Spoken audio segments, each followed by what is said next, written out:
Hello, welcome to another podcast. And today I want to talk about the I want to talk about the ancient African civilization, which most people would refer to as ancient Egypt, or the Nile Valley civilization. Let's call it that. The civilization responsible for the creation of various cities which surround the around the Nile. And even though I have a preference for the ancient name, which is, Egypt is relatively, the name Egypt is relatively recent. I think it's Greek, isn't it?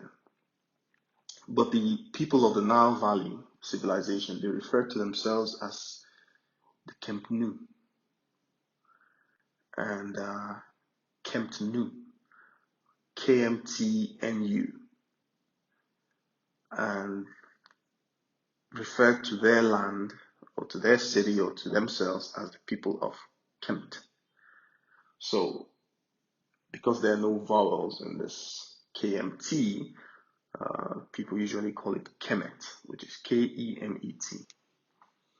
But I prefer to just call it Kemt because I believe that pronunciations, pronunciations mean something, they're important.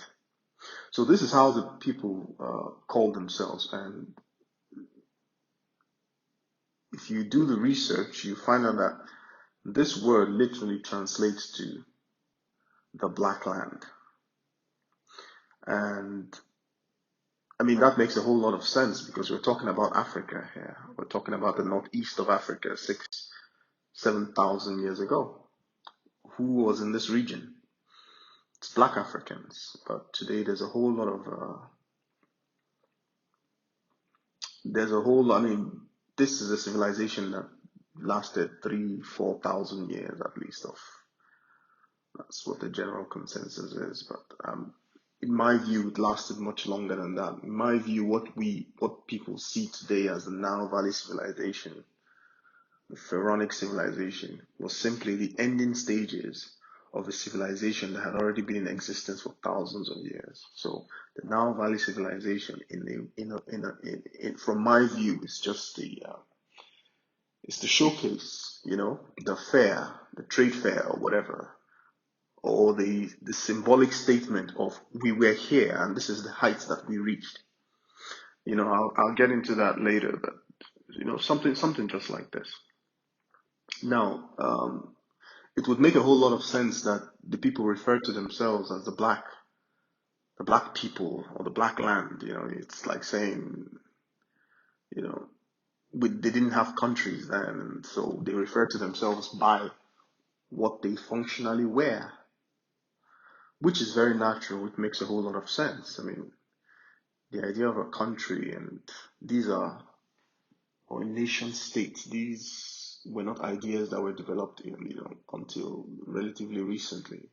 So when people thought of themselves, they thought of themselves as belonging to a particular area of the earth through the lineage of their parents. So they named themselves that way. This should be very obvious. It's just that in today's times are very confusing because there has been over the last hundreds of years or so, even maybe a millennia or two, there has been a concerted effort to change the known narrative of the world and to skew it away from people who have very dark skin, as in deeply melanated people, and skew it towards those with the least amount of melanin on their skin. So I don't want this talk to be about that, but I need a listener to understand that you have to always put things within the right context, and that is the context. It's a concerted effort. The reasons for that are numerous and many, but that's not the whole point of this talk. what I want to do is I want to clear up some misunderstandings about the way people think of this civilization and this region of the world. Like I said, from my view, the civilization represents the showcase of the Nile Valley civilization, all the temples and the pyramids and all that. Now, temples and pyramids, these are Greek Greco-Roman words. You know, Pyramidos means house of fire. You see, so these were the names that the Greeks gave them. The Camp Nou did not call any of those things. You know, they come. You have to understand that I'm going to try to, as I talk, I'm going to explain the differences in perception between people from that time and people now, and all. Basically, what it does is it reflects the way I have come to understand the research and the narratives. Okay. Now, as a showcase for a civilization that was literally on its way out, the pharaonic dynasties became, you know, it was a grandiose thing. Now, if you look at the evidence for a long time, what puzzled archaeologists is that this Nile Valley civilization just seemed to spring up from nowhere, just within a very relatively short space of time. It almost appeared fully formed. There were no, there didn't appear to be developmental sequences in the area and the encompassing areas that would suggest a gradual development of this civilization, which is what you find today. You know, it's people learn gradually and people become better at doing things. So you see a gradual, as some type of anecdotal evidence, you see a gradual sequence of developments. But for the Nile Valley civilization, this was not so, or this is not so. It appears fully formed. I mean, you know, it's almost like it dropped out of nowhere. But it didn't drop out of nowhere. Things don't happen like that. It was developed sequentially because that is the nature of human learning and human understanding. But the sequential development didn't come from one region. We're not talking about a single people. You're talking about at some point in time,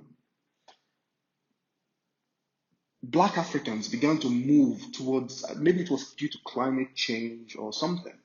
They began to migrate towards this region of Africa. This region was specially selected to showcase this civilization. I look at it as more of a statement of we were here and this is who we were.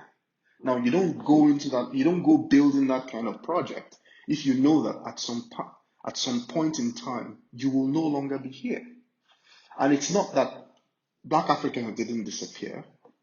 If you go to Africa, a good part of Africa today, you will still find a lot of very dark-skinned Africans, Black Africans. They're all over the place in Africa. Africa is the black continent or the dark continent. That's how the European explorers or colonizers, whatever you want to call them, that's how they referred to Africa when they first, started moving into the hinterlands.